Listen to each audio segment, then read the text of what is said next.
Assalamualaikum warahmatullahi wabarakatuh. Perkenalkan, nama saya Ahmad Nur Kolbi, kelas 8 dari SMP Gandasari, Kota Tangerang. Alhamdulillah wa kafa wa usolli wa usallimu ala sayyidina Muhammadinil Mustafa wa ala alihi wa sahbihi ahli sidqi wal wafa amma ba'du. Yang saya hormati Bapak Ibu Dewan Juri dan para hadirin.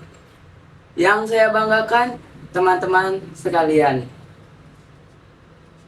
Pertama-tama marilah kita panjatkan puji dan syukur kita kepada Allah Subhanahu wa taala yang telah memberikan kita anugerah dan kasih sayang sehingga kita semua masih diberikan nikmat iman, nikmat Islam serta sehat walafiat sehingga kita dapat bertolabul ilmi dan beribadah. Tak lupa salawat serta salam selalu tercurahkan kepada Nabi besar Muhammad Sallallahu Alaihi Wasallam, kepada para keluarganya, para sahabatnya, dan juga para pengikutnya. Semoga kita semua termasuk ke dalam golongan pengikutnya. Amin ya robbal alamin.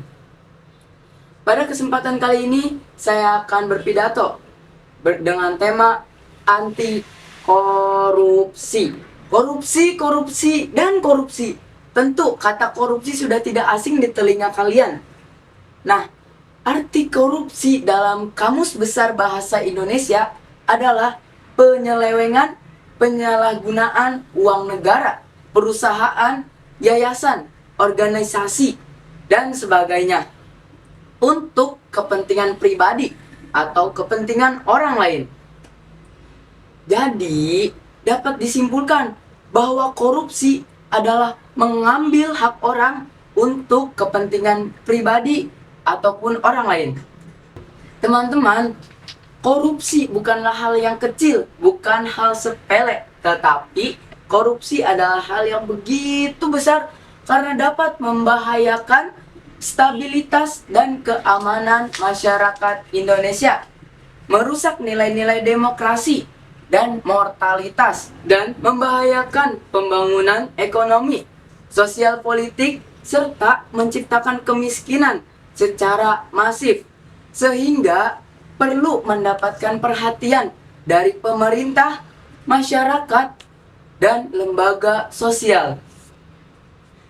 Kita sebagai generasi muda tidak boleh korupsi, tidak boleh menjadi koruptor.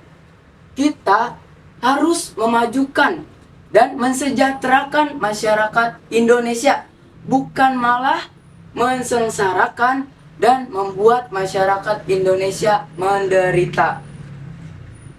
Teman-teman, korupsi juga bisa dilakukan di sekolah. Nah, contoh korupsi di sekolah adalah menyontek, bolos, terlambat, dan juga menyalin tugas teman. Itu hanya sebagian kecil dari banyaknya korupsi yang dapat terjadi. Teman-teman, jika kita korupsi pada masa sekolah, artinya kita menanamkan bibit-bibit koruptor di masa depan. Jadi, ayo kita taati tata tertib di sekolah. Jauhi korupsi.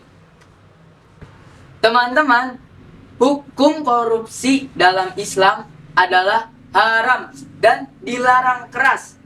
Di Indonesia sendiri, hukuman untuk para koruptor sudah tercantum pada pasal nomor 603, yaitu setiap orang yang secara melawan hukum melakukan perbuatan memperkaya diri sendiri, orang lain, atau korporasi yang merugikan keuangan negara, perekonomian negara, dipidana dengan pidana dipenjara seumur hidup atau dipidana penjara paling singkat 2 tahun, paling lama 20 tahun.